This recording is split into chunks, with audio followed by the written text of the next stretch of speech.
ओम नमो भगवते वासुदेवाय। ओम श्री परमात्मने नमः।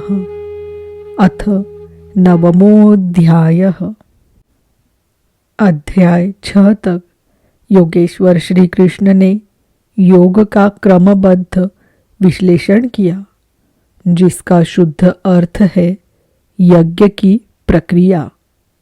यज्ञ उस परम में प्रवेश दिला देने वाली आराधना की विधि विशेष का चित्रण है, जिसमें चराचर जगत हवन सामग्री के रूप में है। मन के निरोध और निरुद्ध मन के भी विलय काल में वह अमृत तत्व विदित हो जाता है। पूर्ति काल में यज्ञ जिसकी सृष्टि करता है, उसको पान करने वाला ज्ञानी है और वह सनातन ब्रह्म में प्रवेश पा जाता है। उस मिलन का नाम ही योग है। उस यज्ञ को कार्य रूप देना कर्म कहलाता है।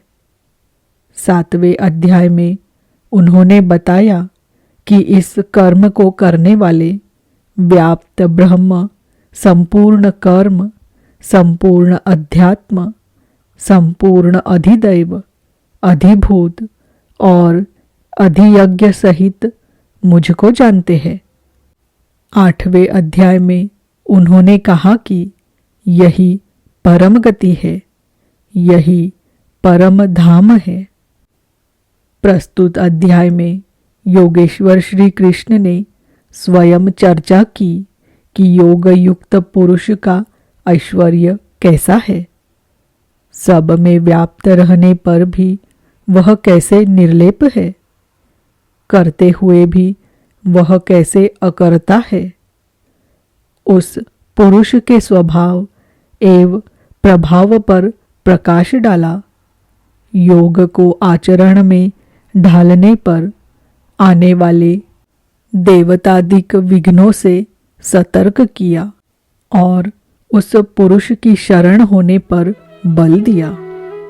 श्री भगवानुवाच इदन्तु ते गुह्यतमं प्रवक्ष्याम्यनसूयवे ज्ञानं विज्ञानसहितं यज्ञात्वा मोक्षसे शुभात्। योगेश्वर श्री कृष्ण ने कहा, अर्जुन, असूया अर्थात डाह, ईर्ष्या रहित तेरे लिए मैं इस परम गोपनीय ज्ञान को विज्ञान सहित कहूँगा, अर्थात प्राप्ति के पश्चात महापुरुष की रहनी के साथ कहूँगा कि कैसे वह महापुरुष सर्वत्र एक साथ कर्म करता है, कैसे वह जागृति प्रदान करता है, रथी बनकर आत्मा के साथ कैसे सदैव रहता है। यत ज्ञात्वा अर्थात जिसे साक्षात जानकर तू दुख रूपी संसार से मुक्त हो जाएगा, वह ज्ञान कैसा है, इस पर कहते हैं। राजविद्या राजगुह्यं पवित्रमिदमुत्तमं प्रत्यक्षावगमं धर्म्यं सुसुखं कर्तुमव्ययम्। विज्ञान से संयुक्त यह ज्ञान सभी विद्याओं का राजा है। विद्या का अर्थ भाषा ज्ञान अथवा शिक्षा नहीं है। विद्या ही का ब्रह्म गति प्रदाया सा विद्या या विमुक्त ये, अर्थात विद्या उसे कहते हैं कि जिसके पास आए उसे उठाकर ब्रह्म पथ पर चलाते हुए मोक्ष प्रदान कर दे।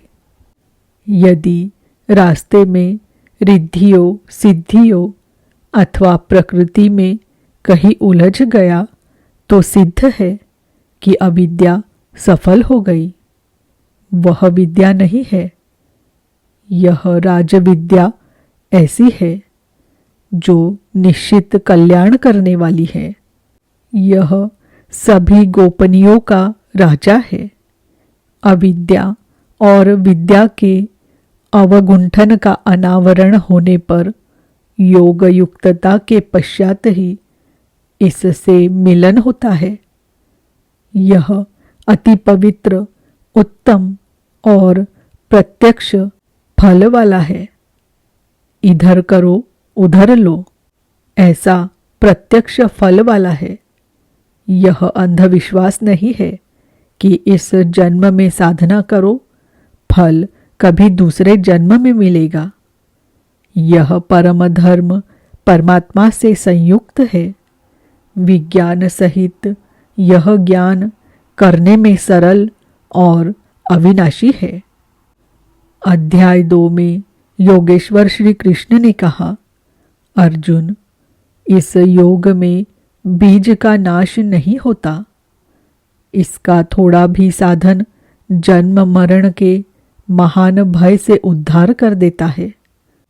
6ठे अध्याय में अर्जुन ने पूछा, भगवन, शिथिल प्रयत्न वाला साधक नष्ट भ्रष्ट तो नहीं हो जाता?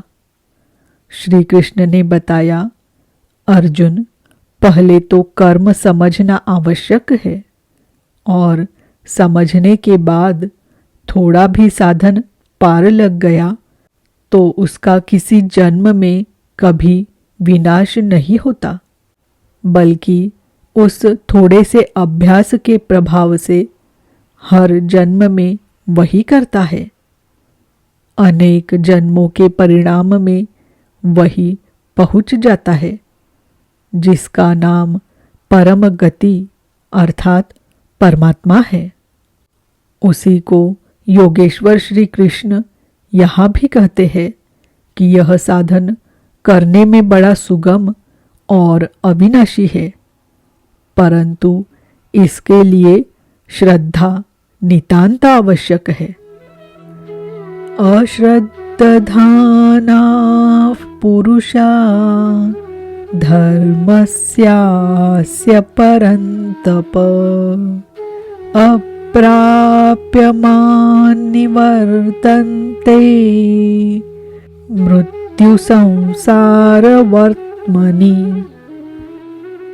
परंतप अर्जुन, इस धर्म में जिसका थोड़ा भी साधन करने पर विनाश नहीं होता, श्रद्धा रहित पुरुष, एक इष्ट में मन को केंद्रित न रखने वाला पुरुष मुझे न प्राप्त होकर संसार क्षेत्र में भ्रमण करता ही रहता है। अतः श्रद्धा अनिवार्य है। क्या आप संसार से परे हैं? इस पर कहते हैं,